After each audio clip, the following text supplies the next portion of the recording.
Hi, welcome to the second semester of geometry. I'm Mr. Anderson, trying to give you an introduction into our first unit of this semester, and that is quadrilaterals.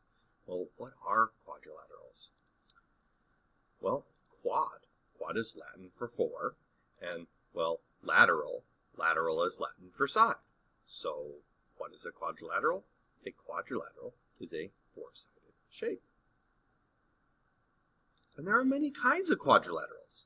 There's ones that you might be familiar with, like rectangles and squares, and some unfamiliar ones, like rhombuses and trapezoids, and even crazier ones with no names at all. We're going to study these ones with names. Okay? Well, the ones with names are special. That's why we gave them names. And that's why we're going to study them in this unit. The first one that we're going to study is the parallelogram. Well, what is a parallelogram? Okay. Well, I can see that it's a quadrilateral because it has four sides, but it is a special kind of quadrilateral. This is special because its opposite sides are parallel. The top and bottom sides are parallel. The right and left sides are parallel here. See how if I extend the top and bottom sides, they're never going to touch? Okay? That's what makes these things parallel. And the same thing would be true if I extend the right and left sides. See, they're parallel. Okay? That's what makes this thing a parallelogram. Now, I don't want to have to write these lines and extend these sides all the time. So what we're going to do is to show someone that these sides are parallel, can draw these sets of arrows on these sides. This arrow means that, if I extended this and this side out forever, you would make sure that they would never touch. So here's a question. Is this a parallelogram? Yes, you can see by the arrows that it has two pairs of opposite parallel sides. That's what we call a parallelogram. That's the very definition of a parallelogram. What about this one? Is this a parallelogram? Well, the answer is no. I can see by the arrows that it only has one set of opposite parallel sides. Remember, by definition, a parallelogram has to have two sets of parallel sides. Just the top and bottom ones here are opposite and parallel, okay? Sure, the right and left here could be parallel, but they're not marked with any arrows. So I don't know for sure. They could be, but they might not be. So I cannot say that this parallelogram, or this is a parallelogram. It's better to be safe than sorry. So what we're going to do is we're going to learn some more properties about these things. Because the opposite sides of a parallelogram are parallel, the parallel gets other special properties. Well, what are those special properties? Well, the first one we're going to look at here is that its opposite sides happen to be congruent. So here's a parallelogram, and I know it's a parallelogram because I'm telling you. That means that the opposite sides are congruent. So if this left side here is 5, okay, then the right side, the opposite side, would also be 5.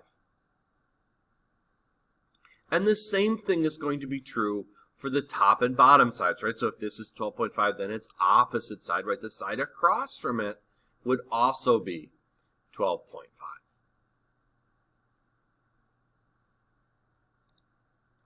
So remember, right, you can show someone that the sides are congruent by drawing these set of marks, right? That this one has the 1 mark and this one has the 1 mark, so I know that they're congruent. They have the same length.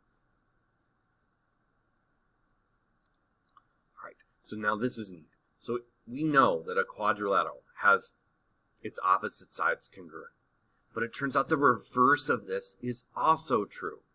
If we see a quadrilateral, a four-sided shape, and I notice that its opposite sides are congruent, then it has to be a parallelogram.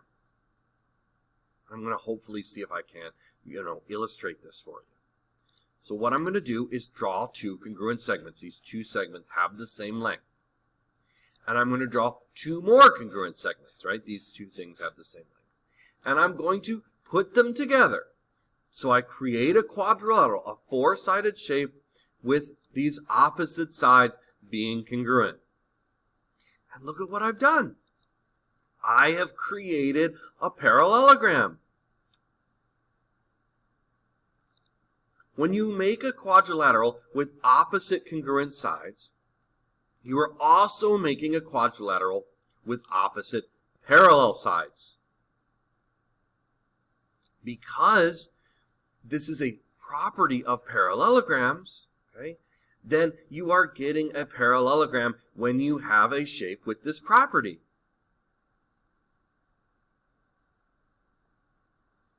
So if I look at this, is this a parallelogram? The answer is yes. You can see by the marks that it has two pairs of opposite congruent sides, right? The right and left sides are congruent, and the top and bottom are congruent. So this is a property of parallelograms. So because this shape has a property of parallelograms, you know that it has to be a parallelogram. These sides have to be parallel because they are congruent.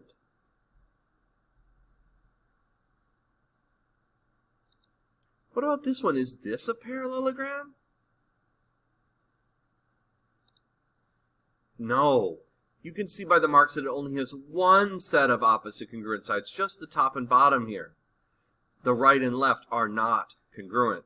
And the property for the parallelogram, it has to have two sets of congruent sides.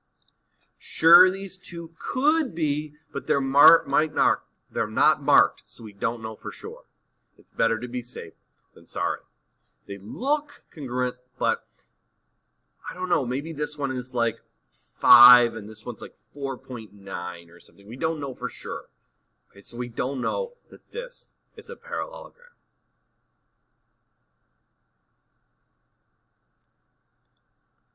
So as we move forward in this chapter, okay, we're going to continue to learn additional properties of parallelograms, different things that make this shape a parallelogram. And then, of course, we're going to learn all those other shapes that I mentioned, rectangles and squares and even rhombuses and trapezoids. We're going to learn all of those properties, and we're going to be pretty good by the end of this at identifying which shape is what name. But for now, we're just going to focus on parallelograms. I want you to do a little bit of problems here with parallelograms, and then I'll see you next time. Thanks.